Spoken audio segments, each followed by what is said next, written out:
وسلام على عباده الذين اصطفى أما بعد. أعوذ بالله من الشيطان الرجيم. بسم الله الرحمن الرحيم.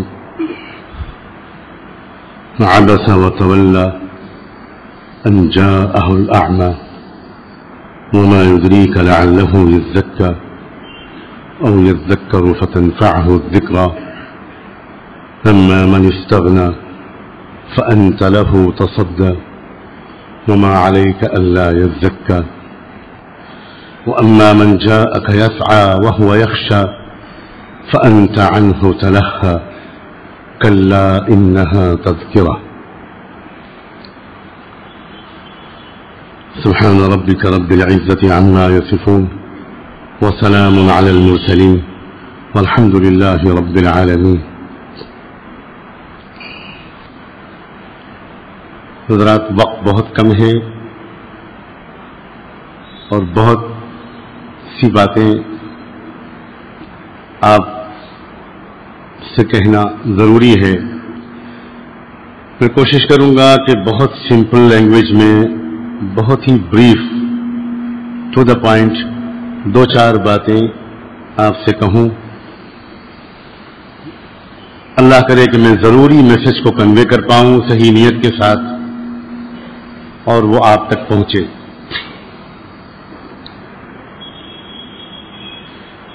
کسی سوسائٹی میں کچھ لوگ ایسے ضرور ہوتے ہیں جن کو اللہ تعالی اس میں ایک اپر اسٹیٹس دیتا ہے، انٹلیکچولی، اکیڈیمیکلی، سوشلی. وہ ان کی کچھ قسمت ایسی ہوتی ہے، کچھ ایسے حالات ہوتے ہیں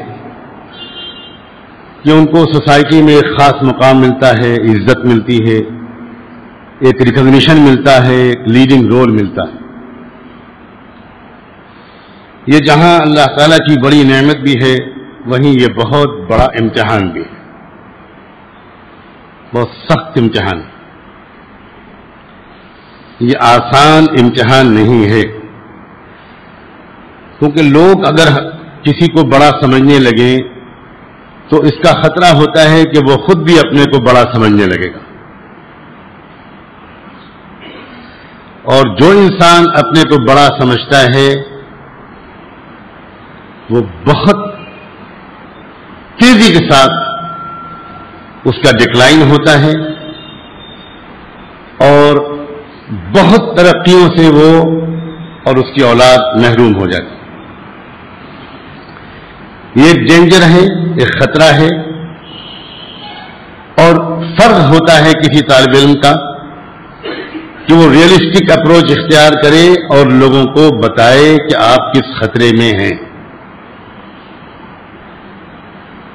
میں نے ابھی ایک آیت پڑھی تھی، بلکہ کچھ آیتیں پڑھی تھی. میں کوشش کر رہا ہوں بہت آسان زبان بولنے کی، امید ہے کہ سب کی سمجھ میں آ رہا ہو. مکے کے کچھ لیڈرز تھے، پالیسی میکرز تھے، اوپینین میکرز تھے، بہت انفلوئنشل لوگ تھے. ان کی زبردست کوشش تھی کہ محمد کی بات ملک میں کوئی سننے نہ پائے. نہ وہ خود سنتے تھے نہ کسی کو سننے دیتے تھے. ایک ایگزامپل، یمن کا ایک بادشاہ تھا طفیل ابن عمر. وہ مکے آیا، مکے کے لیڈرز، عرب قریش لیڈرز اس کے پاس گئے اور ان سے کہا بادشاہ سے کہ آپ ہمارے مہمان ہیں، ہمارے آپ کے بہت پرانے ٹرمز ہیں، فیملی ٹری بھی ہماری اور آپ کا ایک ہے اور پولیٹیکل تعلقات بھی ہیں. ان پرانے تعلقات کے ریفرنس سے ہم آپ سے ایک ریکویسٹ کرتے ہیں، ایک ایڈوائز دیتے ہیں کہ مکے میں ایک شخص ہے محمد، بس آپ ہر جگہ جائیں، آپ فری ہیں، اس سے نہ ملیے گا. جو شخص اس کی بات سن لیتا ہے اس کی فیملی میں ڈسپیوٹ کھڑا ہو جاتا ہے، ایک ڈویژن پیدا ہو جاتا ہے. ہم بہت سنسیئرلی آپ کو یہ رائے دے رہے ہیں کہ اس کی بات مت سنیے گا. وی وش آل دا بیسٹ فار یو. اس نے کہا بہت اچھا، بہت شکریہ. اور پھر اس نے اتنی احتیاط کی، اتنا اوائڈ کیا کہ اس نے پتا کیا کہ محمد کہاں کہاں بیٹھتے ہیں، کدھر کدھر سے گزرتے ہیں. تو جب وہ ادھر کو جاتا تھا تو اپنے دونوں کانوں میں کاٹن پیس رکھ لیتا تھا، روئی ٹھوس لیتا تھا کہ کہیں محمد کی آواز اس ہمارے کان میں پڑ نہ جائے. کئی دن اس نے ایسا کیا. ایک دن اس کو خیال ہوا کہ میں بھی کیا فلش ایکٹ کر رہا ہوں، ایک بادشاہ ہوں، ایک رولر ہوں، ایک سمجھدار ہوں، ایک ایکسپیرئنسڈ آدمی ہوں، ایسی آسانی سے تو میں غلط بات کو نہیں ایکسپٹ کر لوں گا، مجھے ایسا نہیں کرنا چاہیے. اس نے کاٹن ریموو کیا. اور اسٹوری لمبی ہے، بڑی دلچسپ ہے. امام احمد رحمۃ اللہ علیہ نے اس کو بیان کیا ہے کہ وہ ایک ٹائم آیا کہ بالآخر اس نے فیصلہ کیا کہ مجھے محمد کے پاس جانا چاہیے. وہ آئے، محمد کے پاس بادشاہ آیا اور اس نے حضور سے صاف صاف کہا کہ آپ کیا کہہ رہے ہیں پبلک میں، لوگوں کو کس بات کی طرف انوائٹ کر رہے ہیں. آپ نے 4-5 چیزیں گنائی. میں ایک بات تو یہ کہہ رہا ہوں کہ جس نے زمین آسمان کو اور سب کو پیدا کیا ہے اس کے سوا کسی کی بندگی نہیں ہونی چاہیے. دوسری بات میں کہہ رہا ہوں کہ ظلم نہیں ہونا چاہیے، کسی کا حق نہیں مارنا چاہیے، غلطیوں کو معاف کرنا چاہیے، بزرگوں کی خدمت کرنی چاہیے، سچ بولنا چاہیے، جھوٹ کبھی نہیں بولنا چاہیے، دھوکہ نہیں دینا چاہیے. آپ کے ایمان کے علاوہ جو مورل ویلیوز آپ لے کر آئے تھے، مکارم اخلاق، آپ نے صرف اس کے سامنے اس وقت وہی پیش کی. اس نے کہا اور کچھ؟ آپ نے فرمایا نہ کچھ. اس وقت تک نہ نماز فرض ہوئی تھی، نہ زکات آئی تھی، نہ روزہ آیا تھا، نہ حج آیا تھا. اس نے کہا اگر یہ بات ہے ہاتھ پھیلائیے، میں کلمہ پڑھتا ہوں، مجھے کلمہ پڑھائیے، میں اسلام لایا.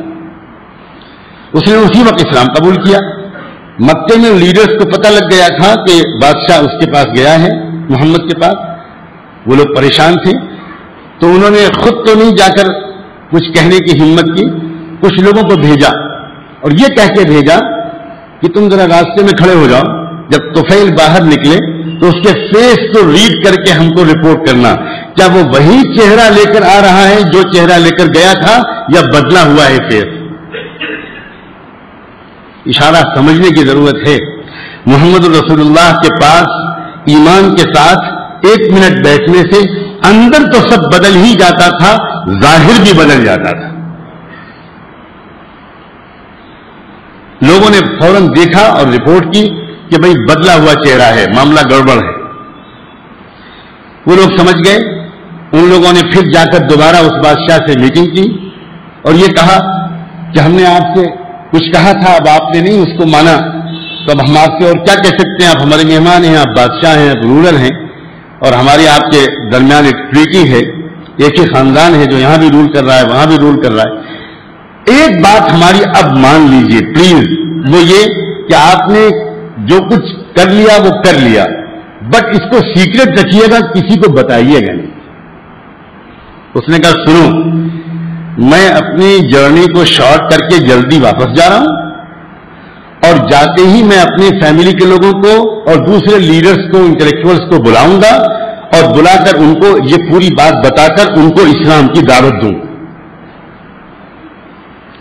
پل بھر اللہ کے رسول کے پاس بیٹھنے سے یہ کریج، یہ ہمت، یہ نیت اور ذمہ داری کا یہ احساس، یہ سینس آف ریسپانسبلٹی اس آدمی کے اندر آ گیا.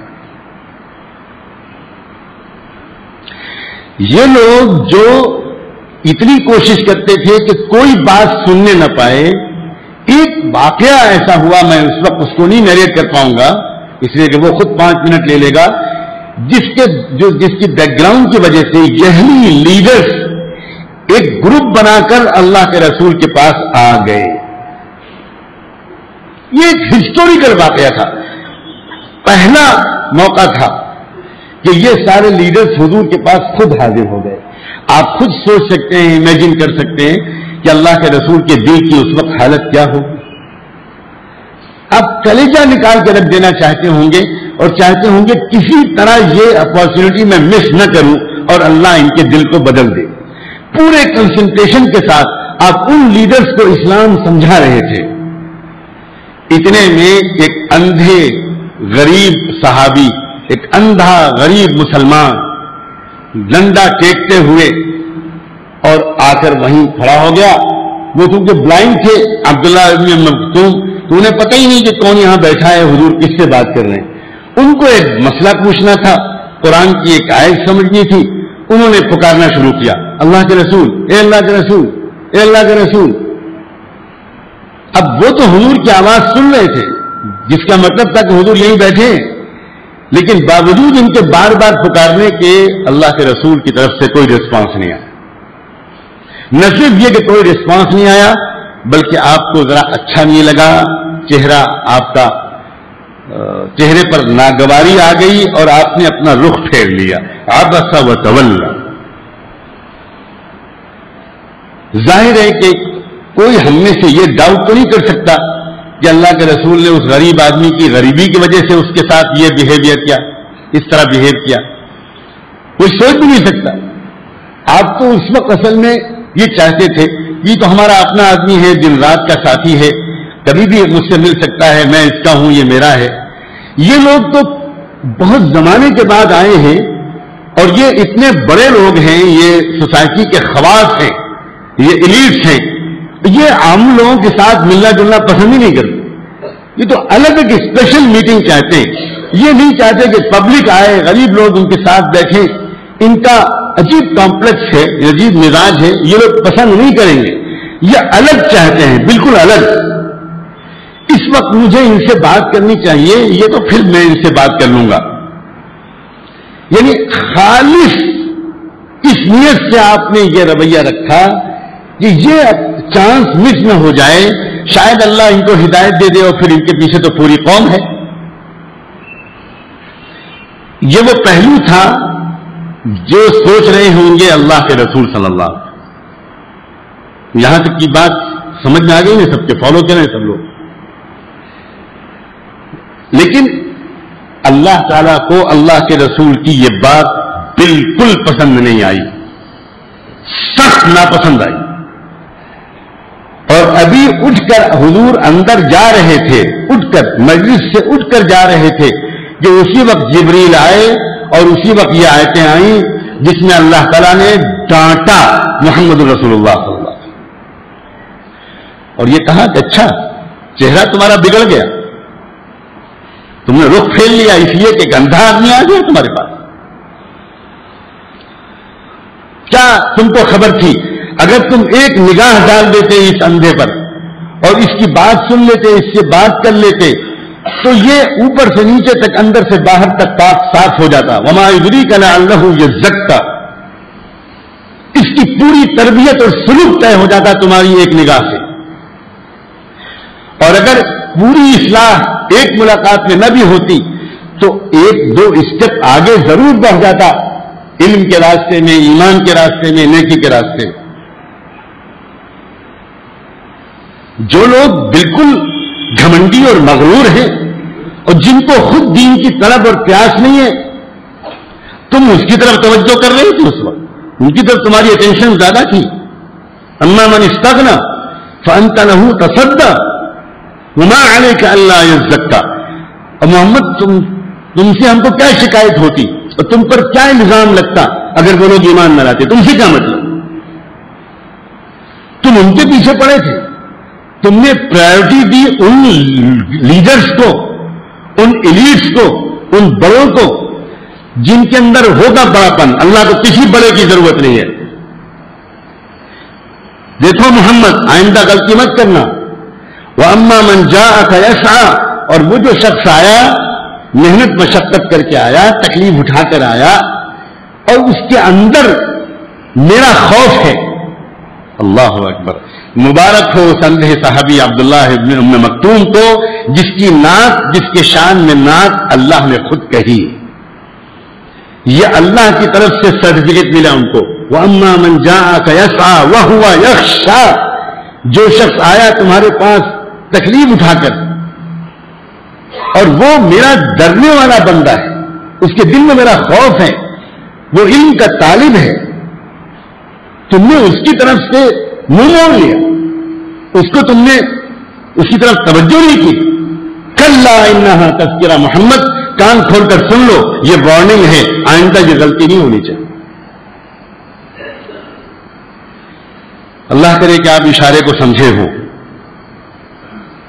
اور دوسروں کی طرف توجہ لے جانے کے بجائے ہر آدمی اپنی اندر جھانک کر دیکھے کہ میں یہ واقعہ یاد دلا کر آپ کو کیا یاد دلانا چاہتا ہوں.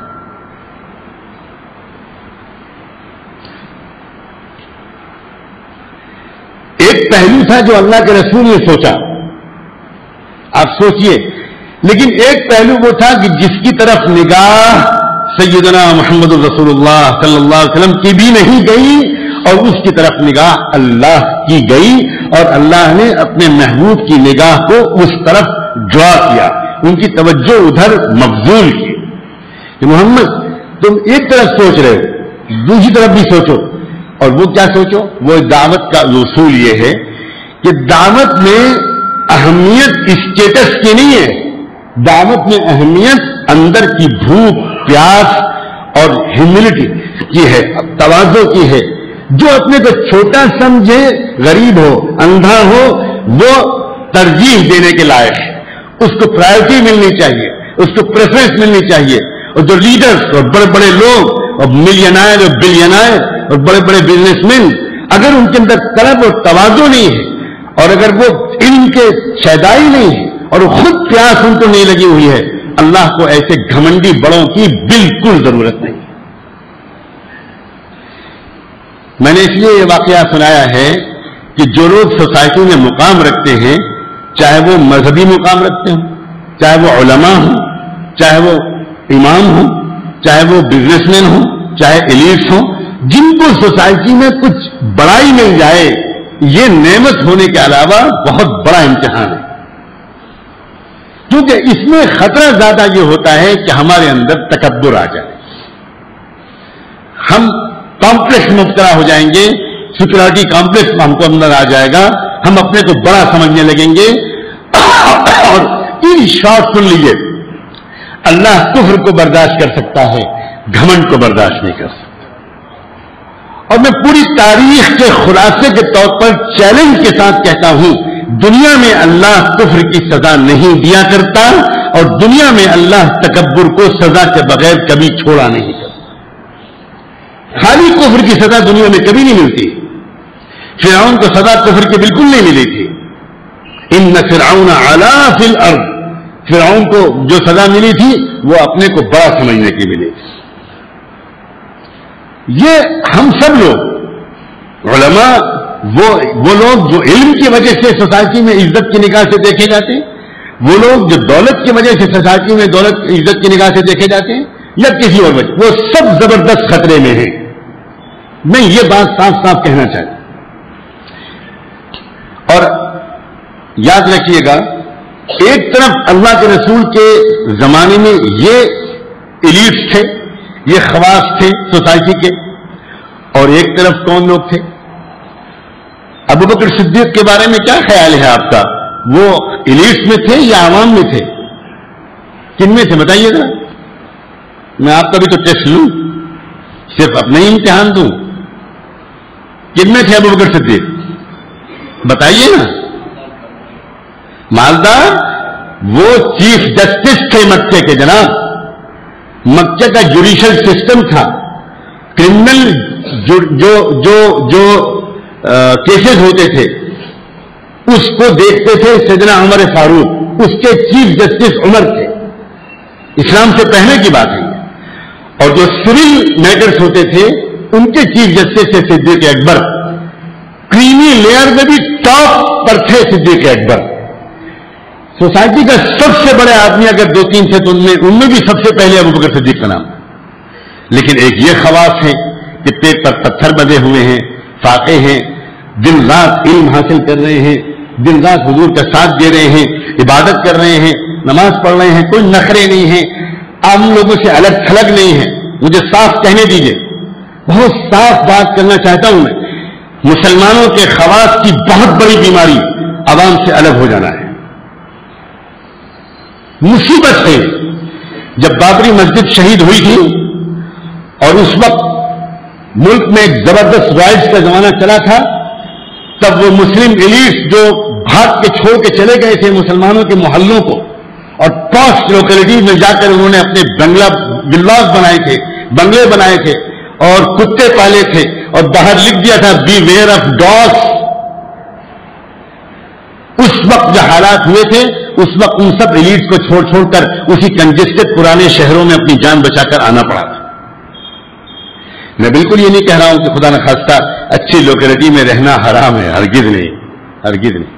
اللہ تعالیٰ نے بہت خوبصورت اور بڑا آسان دین دیا ہے, لیکن اپنے کو اپنی ملت سے جوڑے رکھنا, پابندی سے 5 وقت کی نماز جماعت سے پڑھنا, اپنے آپ کو بالکل الگ نہ سمجھنا, دین سیکھنا مسجد میں بیٹھ کر, ڈرائنگ روم میں بیٹھ کر نہیں, اللہ کے نیک بندوں کی صحبت اختیار کر کے سی ڈیز کے ذریعے, لٹریچر کے ذریعے, انٹرنیٹ کے ذریعے, بہت اچھی بات ہے. کوئی حرج نہیں آدمی اس کے ذریعے اپنی نالج کو بڑھائے. اگر وہ آتھینٹک انفارمیشن لے رہا ہے, اگر وہ آتھینٹک نالج لے رہا ہے, کوئی حرج نہیں. لیکن یاد رکھیے سی ڈیز کے ذریعے آپ کے دل میں تقوی کا نور نہیں پیدا ہو پائے گا. تقوی کا نور اللہ کے نیک بندوں کے پاس دو زانو محتاج اور فقیر بن کر بیٹھنے سے پیدا ہوگا.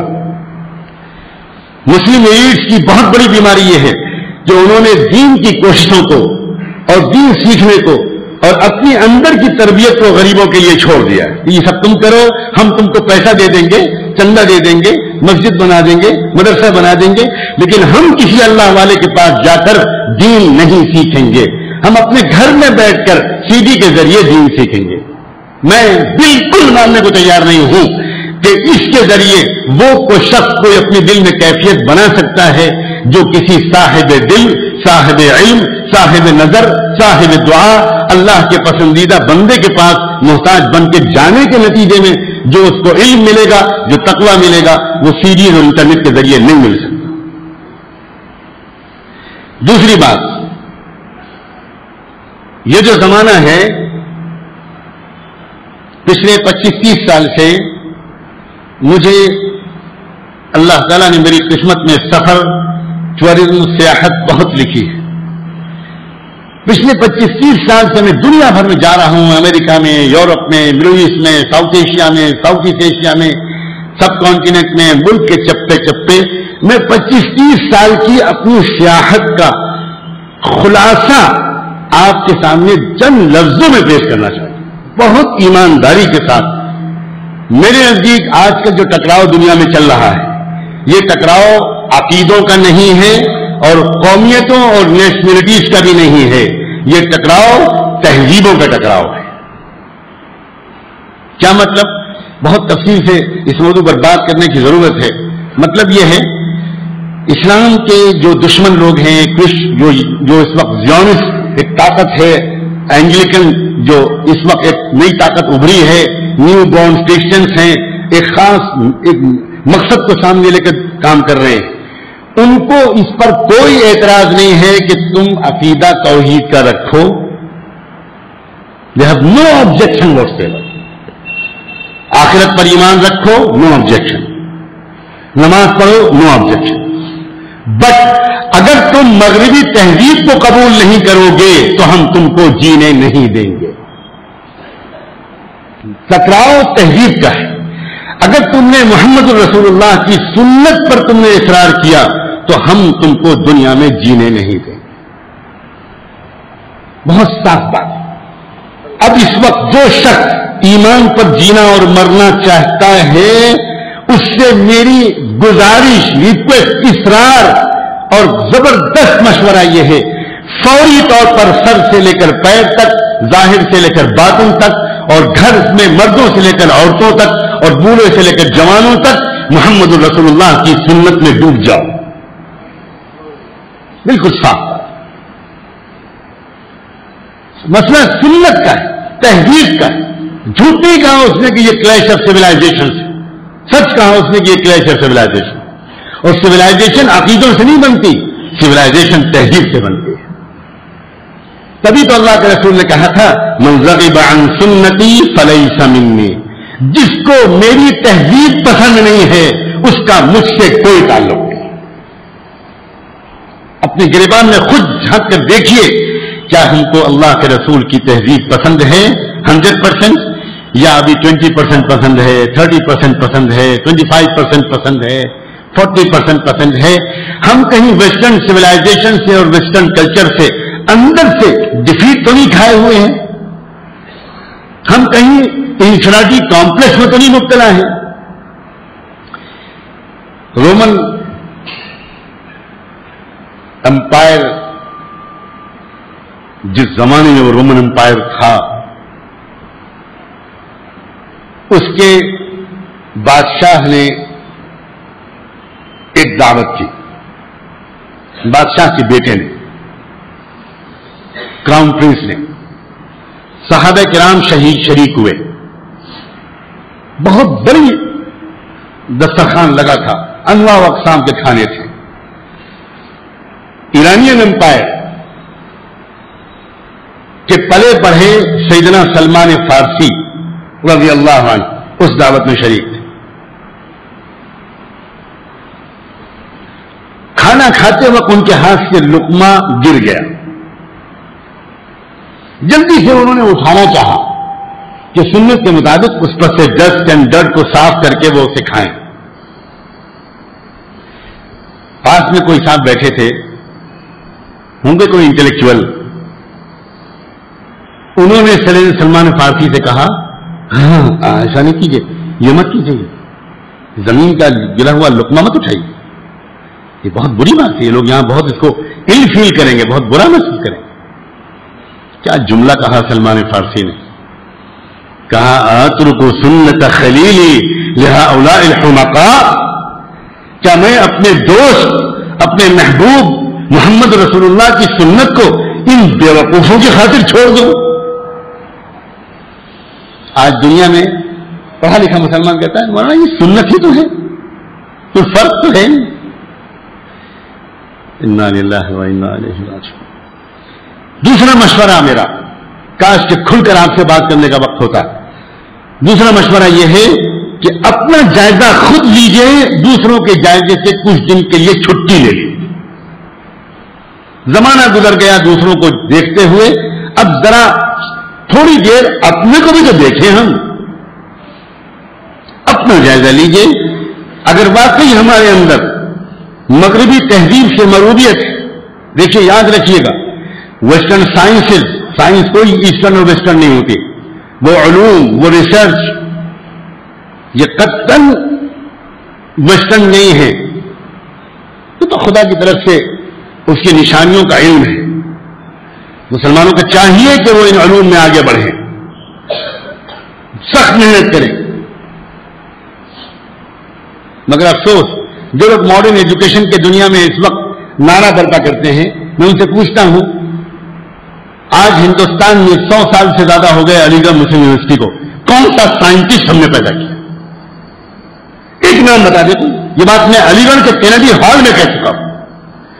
ہم تو تیار کر رہے ہیں صرف بابو لوگ، صرف ورکرس اینڈ کلرکس، وہ ظلم کی مشینری کے پارٹس اینڈ پارسل جو بنتے ہیں، خود انڈیپینڈنٹ سوچ رکھنے والے، انڈیپینڈنٹ ریسرچ کرنے والا ایک بھی نہیں پیدا ہو پاتا۔ اللہ کا نظام، اللہ ہندوستان کے مسلمانوں کا بھی محتاج نہیں، عرب کے مسلمانوں کا بھی محتاج نہیں۔ اب خود امریکہ میں سائنس پر جو ریسرچ ہو رہا ہے، یورپ میں جو ہو رہا ہے، اس نے ڈارون کی تھیوری کو بالکل ریجیکٹ کر دیا۔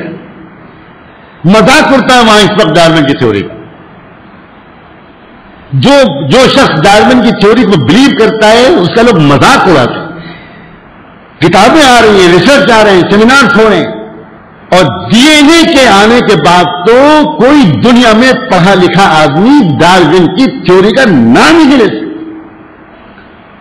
کیا چیز ہے ڈی این اے؟ اللہ اکبر، اللہ کا معجزہ ہے۔ جو ٹریلینس آف سیل ہماری باڈی میں ہوتے ہیں، جو ہر سیل ٹوٹتا بکھرتا ری جنریٹ ہوتا رہتا ہے، دوبارہ بنتا ہے پھر ٹوٹتا ہے پھر بنتا ہے۔ اللہ تعالیٰ نے ان ٹریلین سیلز کے اندر، ہر سیل کے اندر جو مالیکیولز ہوتے ہیں اس میں باقاعدہ اس انسان کی تقدیر لکھی ہوئی ہے. یہ سائنٹیفکلی پروون حقیقت ہے. یہاں تک سائنس کے ساتھ پہنچ گیا کہ ہر ایک میں لکھا ہوا ہے. یہاں تک لکھا ہوا ہے، اب سائنسداں اس کو ڈیکوڈ کرنے کی زبردست کوشش کر رہے ہیں. یہ لکھا ہوا ہے کہ اس آدمی کو زندگی میں کتنی مرتبہ بخار آئے گا، اس کا کون سا بال کب سفید ہوگا، اس کو کب بیک پین ہوگا، کب جوائنٹ پین ہوگا، یہ کالا ہوگا یا گورا ہوگا، کیا ہوگا اس کی مزاج، سب کچھ لکھا ہوا ہے. اللہ اکبر. علماء کے لیے قرآن مجید کی ایک آیت کا حل کرنا اب تک مسئلہ بنا ہوا تھا. قرآن تو عجیب و غریب کتاب ہے. ہر دور میں اس میں نئی نئی نشانیاں نکل کے سامنے آتی. قرآن میں تقدیر کا تذکرہ دو طرح ہے. ایک یہ کہ اللہ تعالیٰ نے ہر آدمی کی تقدیر طے کر دی اور پھر اس کو پیدا کیا، اور دوسری آیتوں میں اللہ تعالیٰ نے یہ بیان فرمایا کہ پیدا کیا اور پھر تقدیر لکھی. من ای شیء خلق من نطفہ خلقہ فقدر، پیدا کیا اور پھر مقدر کیا. تو یہ کون سی تقدیر ہے جو پیدا ہونے کے بعد ہے؟ اب دنیا کے علماء اسلام اس لیٹسٹ ریسرچ کی روشنی میں اس بات پر متفق ہو چکے ہیں کہ یہ وہ تقدیر ہے جو ڈی این اے میں ہے. کیونکہ اللہ تعالیٰ نے آسمانوں میں لوح محفوظ میں لکھا، اور لکھنے کے بعد ہر انسان کی ماں کے پیٹ میں جب اس کا باڈی بنی، جب ساؤل آیا، تو اللہ تعالیٰ نے ہر سیل میں اس کے لیے لکھ دیا. اب ڈیکوڈ کرنے میں جو پیچھے پڑے ہوئے سائنسدان انشاءاللہ کامیاب ہوں گے. وہ کامیاب ہوں گے اس لیے کہ اللہ تعالیٰ تو قیامت سے پہلے اپنی ساری نشانیوں کو بندوں کو دکھا کر چھوڑے گا. یہ معجزہ ہے محمد رسول اللہ کا. اللہ تعالیٰ نے ان کے بعد یہ فرمایا تھا کہ سنوریکم آیاتنا فی الآفاق وفی انفسکم. اب تک ہم تم کو اپنی نشانیاں بتاتے تھے، لیکن اب آنے والے زمانے میں ہم تم کو اپنی نشانیاں دکھائیں گے. تو سائنس، کیمسٹری، فزکس اگر وہ صحیح بنیادوں پر قائم ہو، اگر وہ بالکل جھوٹ بنیادوں پر نہ ہو، جو ڈارون کی تھیوری کے بارے میں میں نے اشارہ کیا، تو کبھی بھی ایکسیپٹیبل نہیں ہو سکتا.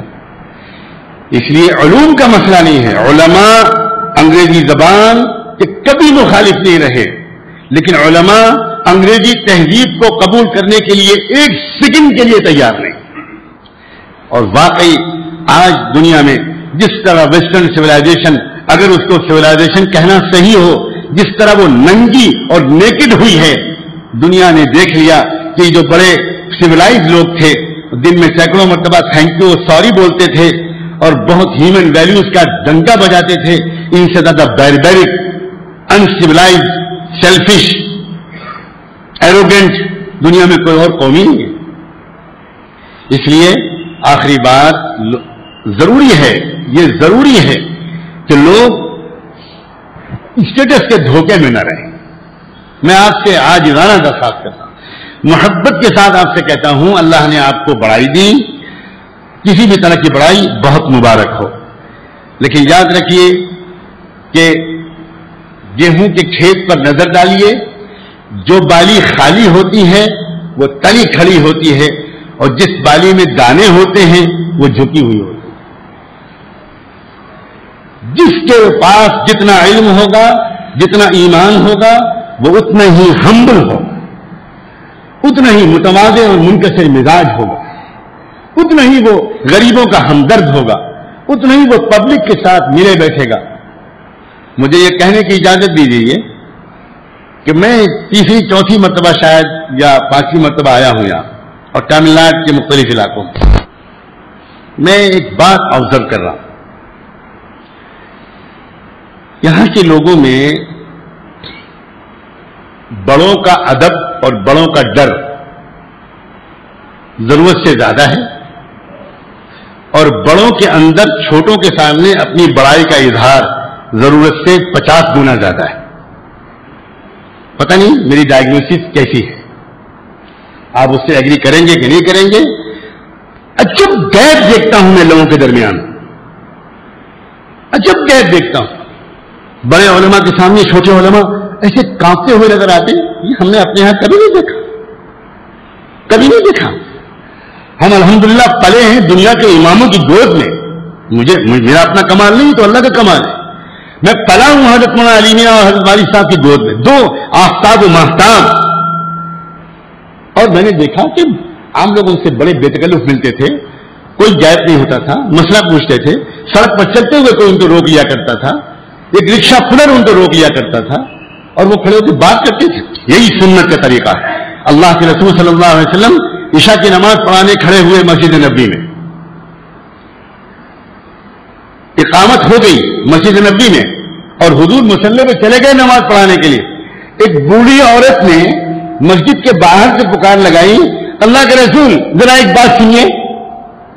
حضور امامت کا مصلی چھوڑ کر باہر گئے, اس بوڑھی عورت سے بات کی, اتنی دیر تک بات کرتے رہے کہ پیچھے صحابہ کرام کو انتظار کرتے کرتے اتنی دیر ہو گئی کہ بعض صحابہ کو ہمت کر کے حضور سے کہنا پڑا, یا رسول اللہ نامت النساء والصبیان, عورتیں اور بچے سوئے جا رہے ہیں, نماز پڑھائیے.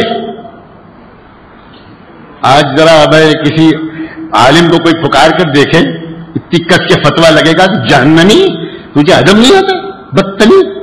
علماء سے اس طرح بات کی جاتی. صاف کہہ رہا ہوں, علماء بھی 5ویں آسمان پہ پہنچ گئے اور سیٹھ لوگ تو شاید 8ویں آسمان پر. یہ آسمانوں سے اتریے, ورنہ اللہ جب اتارنا شروع کرے گا نا تو پتہ چلے گا پھر زمین کے نیچے بھی جگہ نہیں ملے. گجرات میں کیا ہوا اور کیوں ہوا؟ لوگ جھوٹ بولتے ہیں کہ یہ فلاں کی سازش ہے اور فلاں کی سازش. کیوں نہیں؟ یہ قرآن نہیں کہتا کہ کوئی دوسرا تم کو نقصان پہنچا پائے گا. اگر خود تم سے کوئی غلطی نہیں ہوگی کوئی تم کو نقصان نہیں پہنچا. لیکن سیلف انٹراسپیکشن, سیلف انالائسس کا زمانہ ہی نہیں رہا.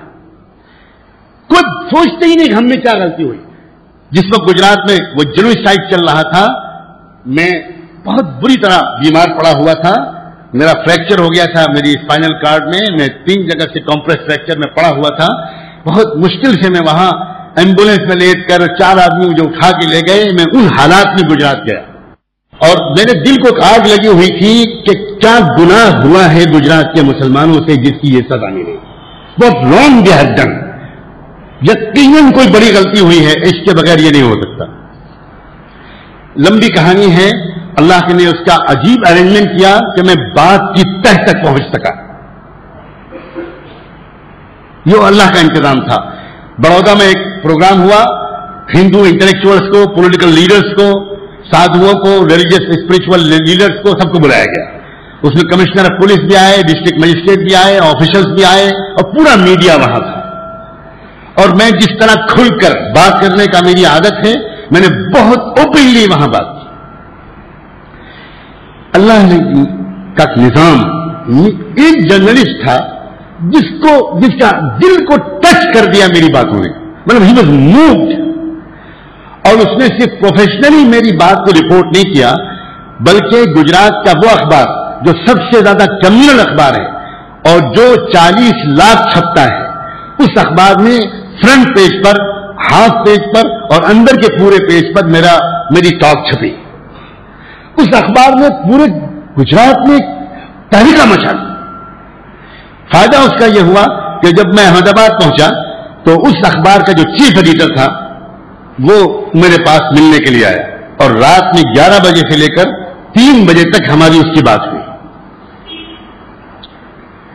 میں نے اس سے کہا کہ آپ اتنے سینئر جرنلسٹ ہو اور اتنا بڑا اخبار ہے آپ کا, اب مجھے اندر کی بات بتاؤ کہ یہ جو شیڈیولڈ کاسٹ کے لوگ ہیں, آدیواسی لوگ, ان کو مسلمانوں سے کیا دشمنی ہو گئی؟ آج تک کبھی انہوں نے مسلمانوں سے اتنی دشمنی نہیں کی, ہوا کیا؟ تو اللہ, میں تو دعا کروں گا اللہ اسے خوش رکھے. اس نے کہا کہ جو ان کا اصل لیڈر ہے, جو بہائنڈ دا سین, جس نے ساری آگ لگائی ہے اور اپنی قوم کو اس پر آمادہ کیا ہے 10 سال سے مسلمانوں سے نفرت, وہ گاؤں گاؤں جا کر پیدا کر رہا تھا آدیواسیوں میں آپ کو اس لیڈر سے ملواؤں گا. حالانکہ آسان نہیں ہے کہ وہ راضی ہو, لیکن میں کوشش کروں گا. میں نے کہا بھائی میں دعا کروں گا, تم کوشش کرو. اور بالآخر اگلے دن جس ہوٹل میں ٹھہرا تھا رات میں چھپ کر بالکل لباس بدل کر وہ آدیواسی لیڈر میرے پاس آیا اور تقریباً 4-5 گھنٹے ہماری اس کی بات چیت. وہ اچھی سے ہندی نہیں بول سکتا تھا. ہمارے 2 دوست تھے جو گجراتی میں ٹرانسلیٹ کر رہے تھے. کچھ ٹوٹی پھوٹی ہندی بولتا تھا لیکن زیادہ تر وہ گجراتی میں بات کرتا تھا. لمبی بات تو نہیں سنا سکتا, میں آپ کو اس کا بس کنکلوژن سناتا ہوں, اصل بات جو اس نے کہی. میں نے اس سے پوچھا کہ دیکھو میں نے ہسٹری پڑھی ہے, میں انڈین اینشین ہسٹری کا اسٹوڈنٹ ہوں. آدیواسی اتنا بڑا دشمن ہو جائے مسلمانوں کا, it is unbelievable. No president in the entire Indian history. What went wrong with you and between Muslim? کیا ہوا کیا؟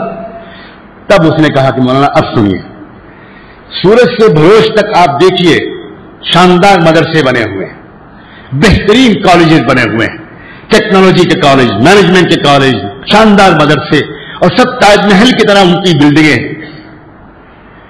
اور آپ سارے مدرسوں اور سارے کالجز کا خود جا کر جائزہ لیجیے, ان کے آس پاس نالوں کے ارد گرد ہم غریب آدیواسی بستے ہیں. ہمارے پاس 2 روٹی کھانے کو بھی نہیں ہوتی, ہمارے پاس بچوں کو فیڈ کرنے کے لیے کچھ 2 لقمے نہیں ہوتے, اور ہم دیکھتے ہیں کہ مدرسوں میں اور کالجز میں کاریں آ رہی ہیں اور کاریں جا رہی ہیں, سیمینار ہو رہے ہیں اور جلسے ہو رہے ہیں, کھانا کھایا جا رہا ہے, دعوتیں ہو رہی ہیں, اور بعد میں بچا ہوا کھانا باہر پھینکا جا رہا ہے. آدھی روٹی کبھی ان مسلمانوں نے ہم کو نہیں دی, اور ہم کو پچھلے 10-15 سال سے RSS والوں نے ہم کو پیسے دیے, شراب پلائی, بچوں کو ایجوکیشن کا انتظام کیا, میڈیکل کیمپس لگائے اور ہم کو بھر دیا. بس میں پاگل ہو گیا اور میں نے آگ لگا دی. صاف کہانی یہ ہے, آپ کے سامنے کھل کر کہہ رہا ہوں. میں نے گجرات کے سارے علماء کو جمع کیا, اللہ جزائے خیر دے. مجھ سے بے پناہ محبت ہے ہر جگہ کے علماء کو, یہ میرے لیے بہت بڑی سعادت کی بات. سارے علماء جمع ہو گئے. پہلی مرتبہ گجرات کی تاریخ میں تقریباً 750 علماء کا اجتماع. اور میں نے یہ باتیں جب کہیں تو دہاڑے مار مار کر وہ علماء رونے لگے اور کہنے لگے مولانا ہم اعتراف کرتے ہیں کہ ہم سے یہ غلطی ہوئی. میں اسی کو مثال کے طور پر کہہ رہا تھا, جس وقت ان آسمانوں پر جس میں آپ بیٹھے ہوئے ہیں, جس وقت اللہ ان آسمانوں سے گرانے کا اشارہ کرے گا نا, تو زمین میں بھی چھپنے کو جگہ نہیں ملے گی. اور مجھے لگتا ہے تامل ناڈو میں حالات کی شروعات ہو گئی ہے اور کل بگل بچ گیا ہے. تو سمجھ جائیے آپ اشارے.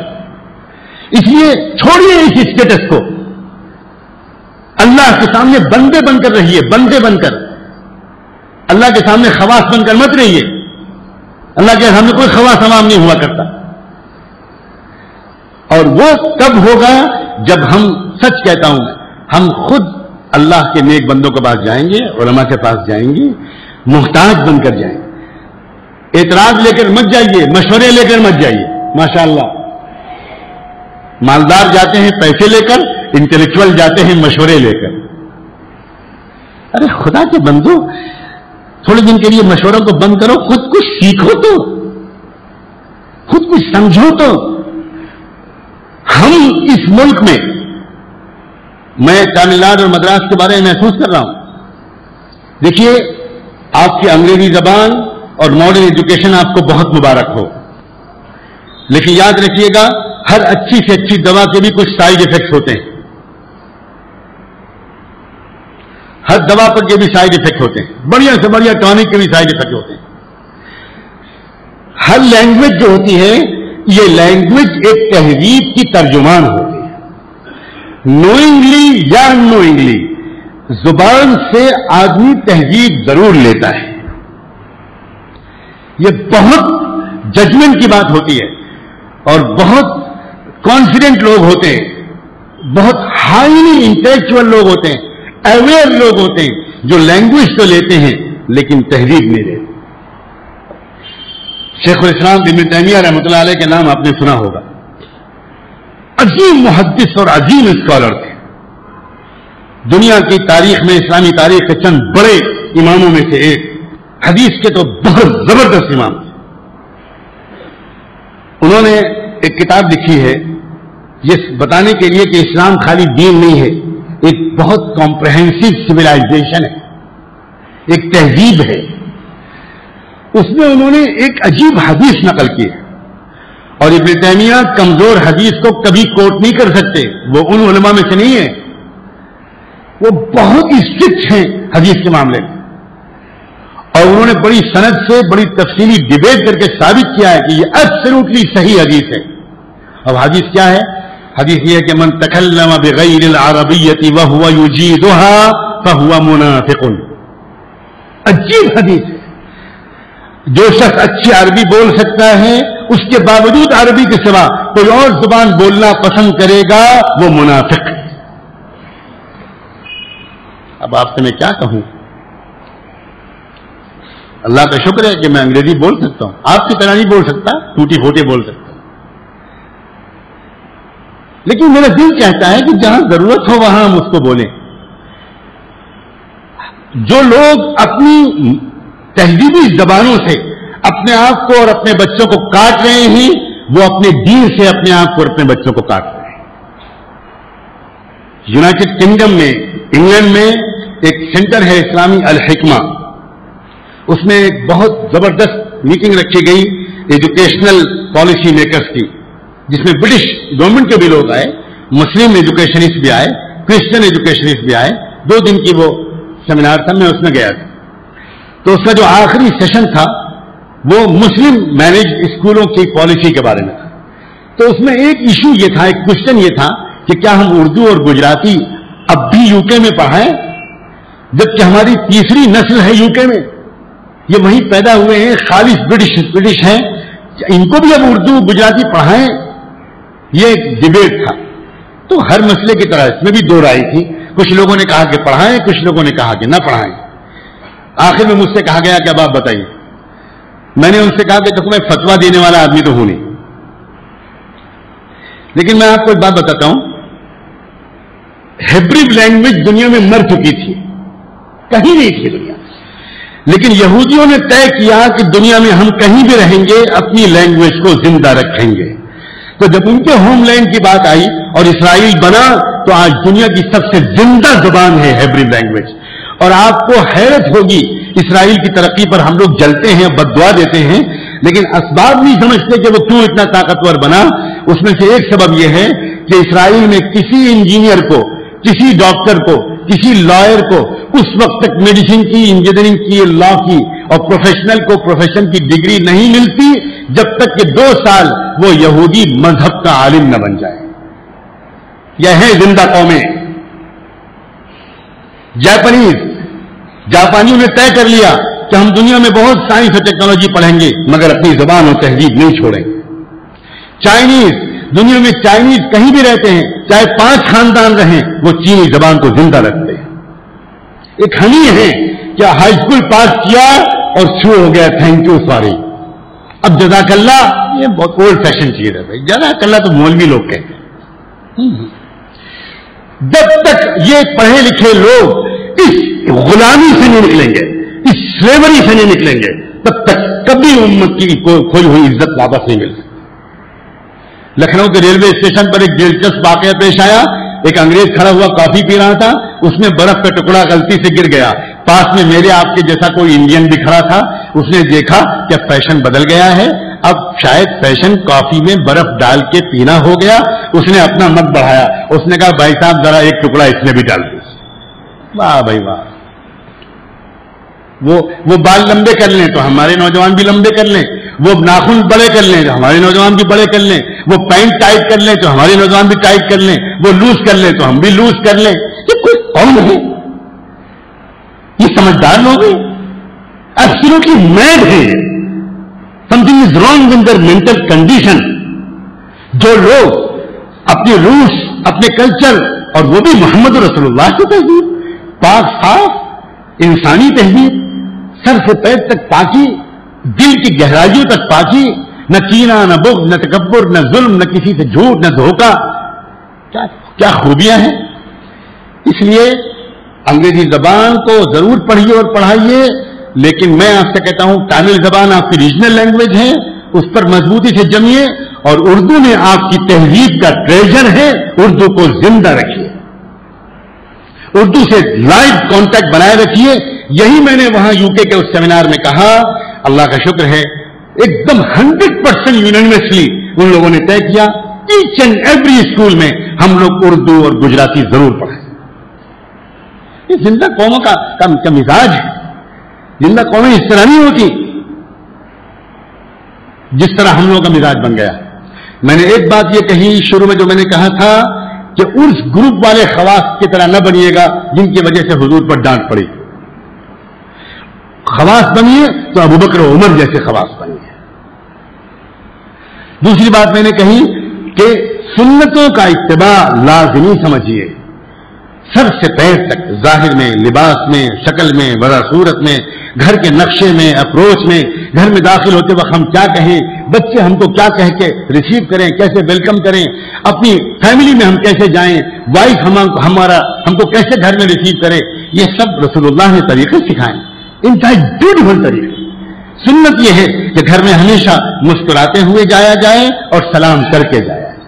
زندگی میں صرف ایک مرتبہ اللہ کے رسول بغیر سلام کیے اور بغیر مسکرائے گھر میں چلے گئے تھے. حضرت خدیجہ نے دیکھا، حیران رہ گئی. انہوں نے کہا اللہ کے رسول آج معاملہ کیا ہوا، خیریت تو ہے؟ حضور نے کہا کیا ہوا؟ ان کا آج آپ بغیر سلام کیے بغیر مسکرائے آ گئے. صلاۃ و سلام بھیجیے رسول اللہ پر صلی اللہ علیہ وآلہ وسلم. آپ ریٹریٹ کیا، آپ نے الٹے قدم گھر سے باہر نکلے اور باہر نکل کے دوبارہ سلام کر کے مسکراتے ہوئے گھر میں آئے اور کہا خدیجہ اللہ تم کو جزائے خیر دے، ایک بہت بڑی نیکی کے ثواب سے محرومی سے تم نے مجھ کو آج بچا لیا. کیا خوبصورت تہذیب ہے. یہ ہے سنت. کیسے کھانا کھائیں، کس جگہ بیٹھ کے کھانا کھائیں، کھانے سے پہلے کیا کہیں، کیا مانگیں، کیا پہنیں، پہنتے وقت کیا کہیں، رہن سہن کا طریقہ، لائف سٹائل، لیونگ کنڈیشن، یہ ہے اسلام. اور تیسری بات مکس اپ ہوئیے، عوام کے ساتھ اٹھیے بیٹھیے، عام لوگوں کے ساتھ فاصلوں کو ختم کیجیے، لوگوں سے دوست بنیے. ایک باہر سے آدمی آتا تھا، اللہ کے رسول صحابہ کے ساتھ بیٹھے ہوتے تھے اور پہچان نہیں پاتا تھا کہ حضور ہیں کون. اسے پوچھنا پڑتا تھا من منکم محمد، تم میں سے محمد کون ہے؟ اللہ اکبر. ہمارے ہاں تو اگر اب آگے میں کیا کہوں، مجھے بہرحال زندہ سلامت جانا ہے صبح، جلدی مرنے کا شوق تو نہیں ہے. ہمارے یہاں تو ایک آدمی اگر مدرسے کا محتمم بن گیا تو بس سجدہ ہی نہیں کرواتا، یہ اس کا احسان ہے. اور اگر وہ IAS آفیسر بن گیا اور سیٹ بن گیا اور بڑا مالدار بن گیا تب وہ رکوع سجدہ تو کرنا ہی پڑے گا پھر، ورنہ تو پھر مغفرت نہیں ہوگی. یہ سب غیر اسلامی مزاج. بالکل صحیح ہے کہ ہم ایک دوسرے کی عزت کریں، آنر کریں، ہر آدمی کے ٹائم کا خیال رکھیں، ہر آدمی کو بلا وجہ ڈسٹرب نہ کریں، غیر ضروری ایک ورڈ بھی نہ بولیں، ہم مختصر لفظوں میں بات کہنے کی عادت ڈالیں، اپنے ٹائم کو ٹھیک سے مینیج کریں، اپنے ریسورسز کو مینیج کریں. یہ سب طریقہ سیکھنے کی ضرورت ہے. اور آخری گزارش، جس دور میں ہم لوگ جی رہے ہیں یہ عام دور نہیں ہے، اور اللہ کے رسول صلی اللہ علیہ وسلم نے ہم کو ڈارک میں نہیں چھوڑا. بہت وضاحت کے ساتھ بتا دیا ہے کہ کیسا زمانہ آئے گا، پھر کیسا زمانہ آئے گا، پھر کیسا زمانہ آئے گا، پھر کیسا زمانہ آئے گا. یہ جو زمانہ ہے یہ اب میں کیا کہوں آپ سے، ہر آنے والا دن پچھلے دن سے خراب ہی آئے گا. ابھی کچھ دن تک یہی حالات رہیں گے اور اللہ بہتر جانے خون کی ندیاں بہنے والی ہیں. میں بلا ایگزیجریشن کے کہہ رہا ہوں، یہ سال کیا قیامت کی چیزیں لے کر آ رہا ہے اور کیا کیا ہونے والا ہے دنیا میں، اللہ بہتر جانے. اس لیے ہر دم موت کے لیے تیار رہیے. پتہ نہیں کس وقت آ جائے اور ہم اللہ کے سامنے حساب دینا پڑ جائے. اس لیے ہر وقت تقوی کے ساتھ توبہ کے ساتھ جیے. عجیب حالات ہیں، بھیانک ترین حالات ہیں، اور ایک طرح سے چھٹائی ہو رہی ہے پوری دنیا میں. بالکل صاف بات ہے. حضرت عیسیٰ علیہ السلام کا آنا، امام مہدی کا آنا کچھ مجھے بہت زیادہ دور نہیں لگتا. ایک بھیانک قسم کے حالات بظاہر آئیں گے.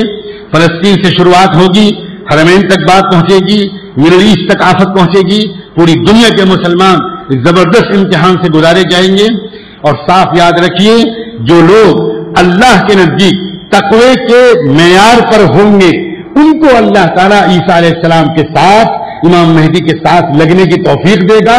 اور جو لوگ اللہ کے مطلوبہ معیار کے مطابق تقوی والے نہیں ہوں گے وہ دجال کے لشکر میں جائیں. سب چیزوں کی دلیلیں ہیں, سب چیزوں کے ریفرنسز ہیں. وقت ہوگا تو میں سب باتیں عرض کرنے کو تیار. یہاں تک حدیث میں آیا ہے, صاف صاف روایت ہے سنن ترمذی کی, سنن ابن ماجہ کی, سنن ابی داؤد کی. محدثین نے اس پر کتاب لکھی ہے اسی حدیث پر کہ دجال کا حملہ مکے اور مدینے پر بھی ہوگا, لیکن وہ مکے اور مدینے کے اندر نہیں جا پائے گا.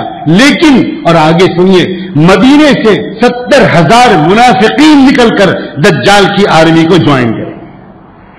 جب مدینہ منورہ سے 70,000 منافقین دجال کا ساتھ دینے نکلیں گے تو لکھنؤ اور مدراس کہاں ہوگا؟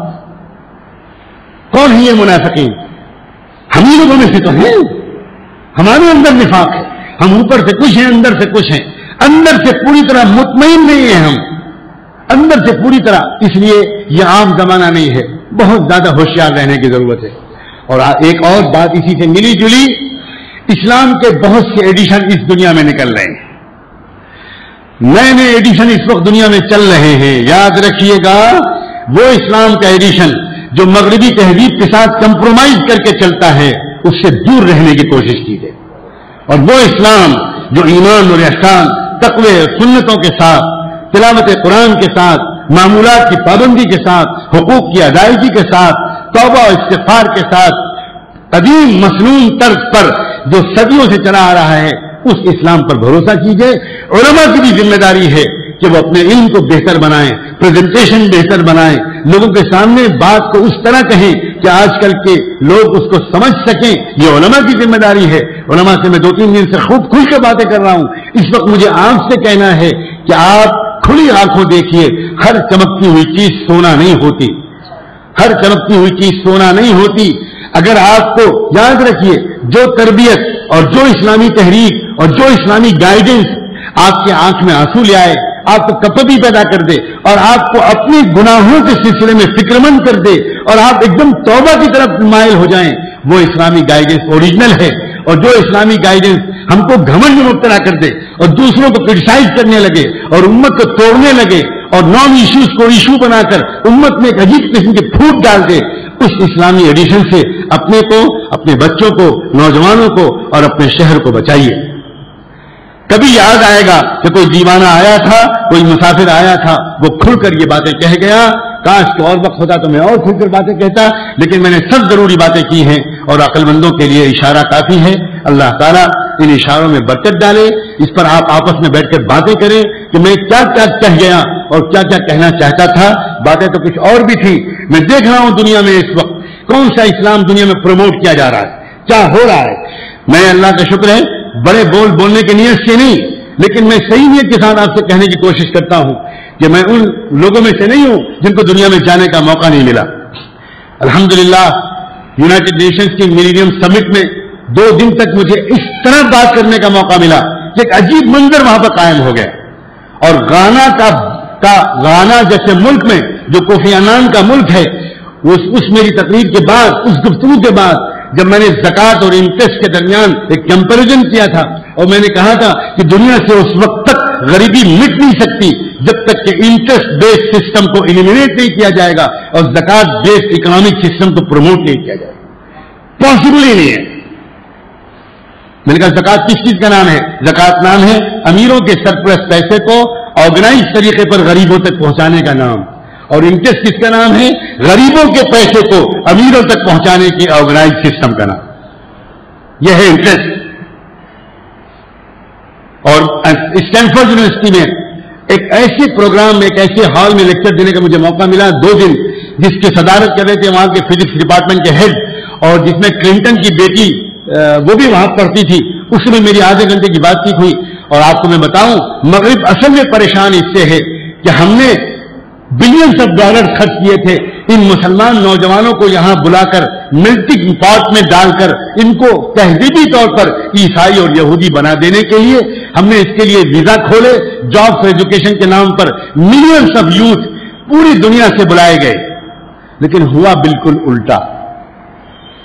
بقول علامہ اقبال، مسلمان کو مسلمان کر دیا طوفان مغرب نے. الٹا ہوا. یہ مسلمان نوجوان جو ایجپٹ میں، کویت میں، قطر میں، بحرین میں، امارات میں، سعودیہ میں، ملیشیا میں، الجیریا میں، لیبیا میں، موراکو میں، سوڈان میں یہ جو نمازی پڑھتا تھا، یقین مانے یہی مسلمان نوجوان مور دین 80% امریکہ اور یورپ میں رہ کر تہجد گزار بن گیا. آج وہاں مسلمان نوجوان ننگے سر تو دیکھنے میں نہیں آتے. سچ کہہ رہا ہوں میں. یورپ اور امریکہ کے اکثر مسلمان نوجوانوں نے عمامہ باندھنا شروع کیا. ان کو سنت نبوی سے عشق ہے. عورتیں اور لڑکیاں سر تاپا حجاب میں رہتی ہیں. وہ لڑکیاں لڑ رہی ہیں، اپنی حکومتوں سے لڑ رہی ہیں، وہ عورتیں لڑ رہی ہیں. BBC ٹیلی ویژن نے جب فرانس میں اسکاس کا قانون بنا، ایک ڈبیٹ آرگنائز کیا، 7 علماء کو انگیج کیا، ہندوستان سے مجھے لیا گیا. میں سمجھ گیا کہ یہ سازش کیا ہے. یہ ثابت کرنا چاہتے ہیں کہ پردہ اور سر کو ڈھکنا یہ اصل میں ایک ڈسپیوٹڈ موضوع ہے. ڈفرینٹ علماء سے، اور علماء ہر طرح کے ہوتے ہیں. بعض ماڈرنسٹ ہوتے ہیں جو یہ دکھانے کے لیے کہ ہم بڑے ماڈرنسٹ ہیں، وہ عجیب طرح کی باتیں کرتے ہیں. اللہ نے میرے دل میں ترکیب ڈالی. میں نے پروگرام اینکر سے کہا کہ اب مسئلہ لیڈیز کا ہے اور آپ نے خالی ہم مردوں کو بٹھا دیا، بلایا. یہ تو کوئی بات نہیں ہوئی، آپ لیڈیز کو بلائیے. اس نے کہا بات تو ٹھیک ہے، بات تو بالکل ٹھیک ہے. اب 1 گھنٹہ باقی ہے پروگرام میں، لندن اسٹوڈیو میں یہاں سب کچھ تیار ہے. اب کیسے کام چلے گا، کیا ہوگا، ہم کیسے بلائیں گے؟ میں نے کہا میں ارینج کر دوں. ان کا ہاں آپ کر دیجئے. میں نے جلدی سے فون کیا اور اسی شہر کی 2 لڑکیاں، ایک انگریز جو میرے ہاتھ پر اسلام لائی تھی، اللہ اکبر، اللہ اس لڑکی کو ولایت کا مقام عطا فرمائے. عجیب اس کی تقویٰ ہے، عجیب اس کے اللہ تعالیٰ سے محبت کا تعلق ہے. وہ لڑکی اور ایک اس کی فرینڈ مسلمان عرب لڑکی، ان 2 لڑکیاں جو یونیورسٹیوں میں ایک پڑھاتی تھی ایک پڑھتی تھی، ان دونوں لڑکیوں کو بھیجا. جب پروگرام شروع ہوا تو ان لڑکیوں نے کہا ان مردوں سے بات کرنے سے پہلے ہم کو موقع دیجیے. میں ان سے کہہ چکا تھا کہ تم لوگ پروگرام کو انیشیٹ کرنا، لڑ جانا کہ ایشو ہمارا ہے، پہلے ہم کو بولنے دی. اس لڑکی نے جب بات کرنی شروع کی، اس نے جو کرائم رپورٹ تھی وہ نکالی اپنے پرس سے اور اس نے کہا یہ حالت ہے کرائمز کی اس معاشرے میں. لندن میں، UK میں اب گویا 33% جو ہیں وہ 13 ایئرس کی لڑکیاں پریگننٹ ہو رہی ہیں. اب وہاں 63% جو بچے ہیں وہ بغیر ماں باپ کے ہیں، وہ ناجائز ریلیشنز کے ہیں. بڑی زبردست رپورٹ تھی جرمنی کی، سویڈن کی. اس نے کہا کہ ہم لڑکیاں اپنے ٹیچروں سے محفوظ نہیں، چرچ میں جانے والی لڑکیاں پادریوں کے ذریعے سیکسولی ابیوز کی جا رہی ہیں. آفس گوئنگ لیڈیز وہ آفس کے ورکر سے محفوظ نہیں. ہم لوگوں نے اس درندگی اور گندگی تہذیب کو ریجیکٹ کیا اور محمد رسول اللہ کی اور فاطمہ اور عائشہ کی پاکیزہ تہذیب کو قبول کیا.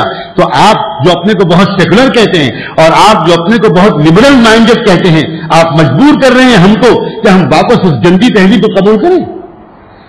اب اس کے بعد کسی عالم کی ہمت تھی کہ وہ جواز کا فتویٰ دیتا؟ پھر سب عالموں نے کہا کہ نہیں، کوئی گنجائش نہیں، سر کو ڈھکنا ضروری اور چہرے کو ڈھکنا ضروری اور کور کرنا ضروری اور پردہ ضروری. اللہ کا شکر ہے وہ پوری سازش ناکام ہو گئی. یہاں تک کہ ان لڑکیوں نے یہ بھی کہا ان سے کہ آپ پوری دنیا سے، انہوں نے ٹی وی پر کہا، لائیو ٹیلی کاسٹ ہو رہا تھا، انہوں نے کہا کہ میں ساری دنیا میں جو عورتیں اور لڑکیاں دیکھ رہی ہیں اس پروگرام کو، میں ان سے یہ ریکویسٹ کرتی ہوں کہ اپنا فیڈ بیک بھیجیں، ہمارے ای میل پر اپنا فیڈ بیک بھیجیں کہ بتائیے یہ سویلائزیشن جس کو ہم ریپرزینٹ کر رہے ہیں آپ یہ پسند کرتی ہیں یا وہ سویلائزیشن جو یورپ میں چل رہا ہے.